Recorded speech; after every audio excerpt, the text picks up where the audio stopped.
Mimi askofu, nataka tu nikuambie mambo machache mawili tu. Jambo la kwanza, nataka kuna kitabu kinachoitwa Numbers 6:23 verses 22, 23 and 24. That may the Lord make his face shine upon you. Amen. Read those words. You cannot make it without God on your side.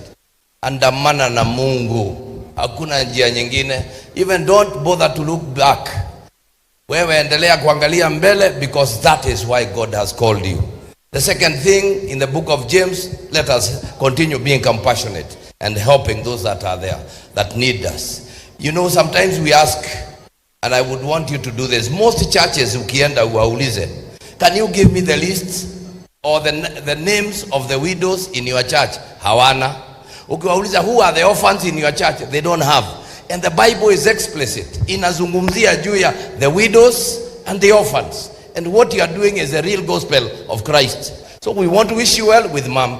Oh, may God bless you. We congratulate you. May all go well. Now I want to say, niseme tu mambo mawili. Katika kitabu cha Isaia, kuna mfalme ambaye alikuwa anaitwa Uzia.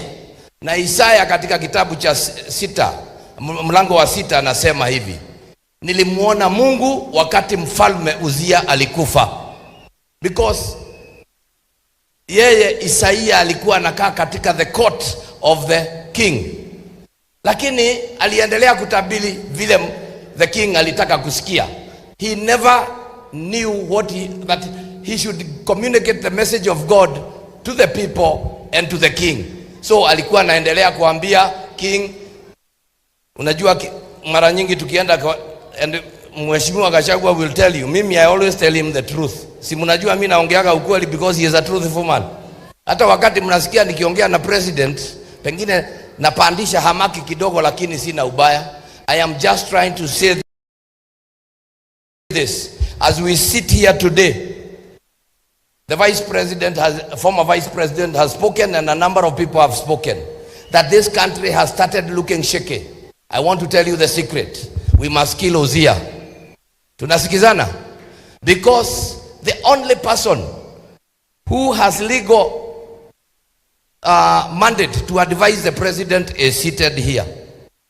Na nyinyi mumeona tangu kuanza kuwa na vuguvugu, ndio Kenya imeanza kupoteza njia. Tunaomba, can we go back where we should be? Let us walk back. We want to ask our president, whom we love, we voted for. Angalia, who are your advisors now? Pengine Gachagua alikaa kidogo akaondoka, mrudishe mahali pake, Kenya irudi mahali ilipo. Na tunapoongea juu ya mlima, kwa sababu mimi ni mtoto wa mlima, nobody should waste their time trying to use anybody else in this community. This is our leader. Negua kana tigua. Huyu ndiye kiongozi ama tuna mwingine? Wale wengine wote ambao wanatafutwa hawatoshi. Huyu ndiye kiongozi ambaye Mungu alitupa, tukampigia kura, na tungetaka waendelee wakienda mbele. Sisi hatungetaka tuvunje serikali, kwa sababu tuko ndani ya serikali. Na hii serikali jameni, tuliitafuta kwa udi na uvumba. Huyu mgwana aliwekwa sel, hakuwekwa? Si aliwekwa, akadhihakiwa, akafanywa mambo mengine. Tunawezaje kuacha serikali ambayo tulitafuta? So we have to protect it, and the Bible says, protect jealously, guard jealously what God has given you.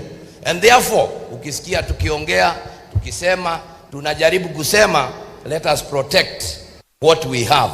And the people without a direction, that is what, if you don't know where you are going, you lose it.